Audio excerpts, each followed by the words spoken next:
Welcome back to DC-Cember, as me and my guests, Velvetjoker and Patrick Palen, continue through the top 12 DCEU movies. Let's go save the world. Gotta say, I definitely enjoyed this one more than Dawn of Justice at the time when it came out, though the plot was a little bit messy, though again, that's studio interference since there's an ire cut somewhere. But it was fun. Again, you get the Margot Robbie Harley, Boomer, and the rest of the crew. It was, they were good characters. Can't think of what the fire guy's name was. El Diablo. El Diablo, thank you. A Deadshot. We had, Will Smith, who, he did an okay job. He didn't do like a fantastic job, but he did an all right job. Yeah, I agree. Will and Margot, they definitely carried the movie, and also got to see Katana. She was a badass with the sword. You got a boyfriend? I feel like the plot was just so messy. Like, it's all about trying to rescue Waller from one of her own screw-ups. And then with the Joker getting involved, trying to take back Harley. And then it's like, okay, now we gotta save Waller again along with Rick Flag, even though we just met him and we should be like a family or something. Yeah. A family where they want to blow up our heads.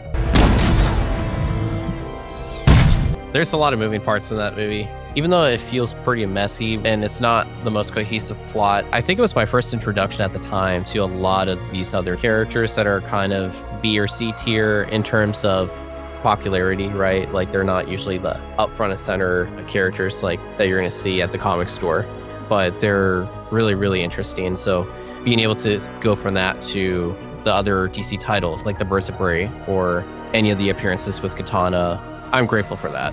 I want to say from a superhero movie perspective, it's the first time that we've seen a movie that was going to do a series of movies where all the characters were disposable. That's true, yeah, because the only other time we would see Suicide Squad was mostly in animation. So it's pretty interesting to make a movie about a group of villains that are forced to be, well, heroes, more or less. This one sits pretty comfortably for me at number 10. Not the best of them, but entertaining, good actors, interesting Joker. Are you sweet talking me? Yeah, it's middle ground for me, although I would like to have seen what they had in mind for him, because there were some shots I saw in the trailer that didn't make the cut in the movie. Right. There's always those extra bonus scenes that could have been in the movie, make it a little bit better. But, for whatever reason, time, money, they just cut it out. I just feel like if they adjusted his look, I think it would have been better, at least without those fake teeth or whatever he had. His gold fronts. But if you want a modern Joker as a gangster, then I feel like that's what would work for 2010s. I feel like there's a way they could have made his version work, because it's such an old character that when you have over 80 years of comics for like Batman or Joker, I know that there's got to be some comic out there that has done something similar, and if they were more careful and intentional and took into account the shock that the audience would have at seeing this version of the Joker, I think might have gone down a little bit better. But again, you guys were talking about studio interference, and I think those are the people who are like the most out of touch with fans and the mainstream. Because apparently there was like so many other scenes with Jared Leto that fans are just disappointed, because they're kind of curious, like, how else would he serve the story besides trying to get Harley back? Which is a bit uncharacteristic, not really his thing. He wouldn't really care much about Harley unless he needed something. I just liked him enough not to care how many extra scenes he had. But I will say that the soundtrack to this movie was also really strong.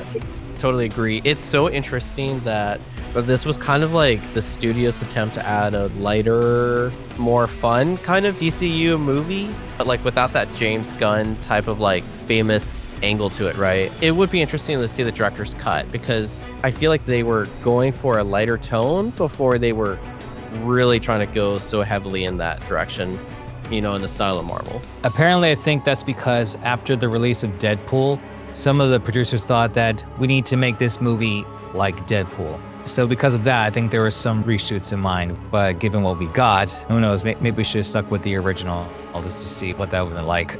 But still, Viola Davis was very intimidating. She definitely killed it as Waller. I'm glad that she's still around, even though this version of DC is over. I didn't like her character until they brought her in to play her in live action, because before I just used to see her as kind of annoying, to be honest.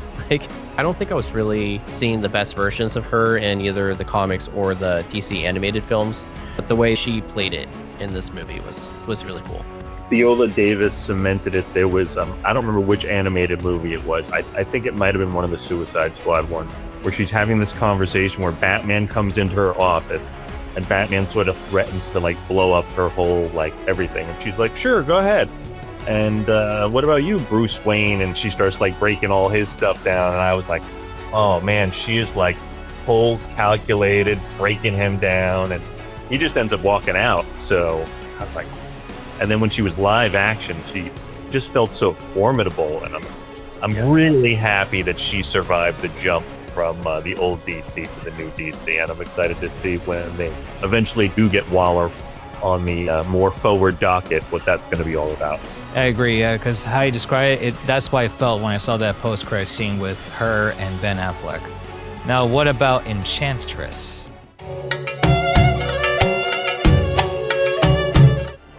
Kind of a fail for me. She was, I'm trying to remember, was she the one that had like magical, like dark powers? Like, Right. She was like the sorceress, right? Yep. Right. And she's the one that she also brought like her brother back, and they ended up being the bad guys, and they created those tar creatures or whatever they were. Yeah. I kind of liked her, actually. I remember thinking like, oh, this feels a little bit more like a horror vibe when she's around than I expected. But then there's just so many flavors going on at the same time with that movie. It's like you got an Exorcist vibe for a second going on, and then you got Cotton Candy Harley Quinn the next scene. So, although I cannot forget about that weird belly dancing thing when she's like charging up her magic. yeah. Forgot about that. Well, for some that might be a plus, but to each their own. Yeah, I just feel like with that movie, Waller is really the main bad guy, just because I feel like that was a stupid decision trying to control someone of magic origin. Well, is Waller stupid, or is she like actually really smart and ballsy?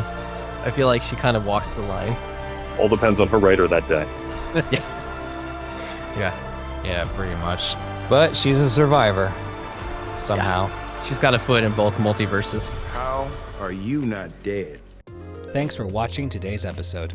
If you enjoyed the commentary, be sure to check out my guest podcast channels. Click the links in the description box to find out more details.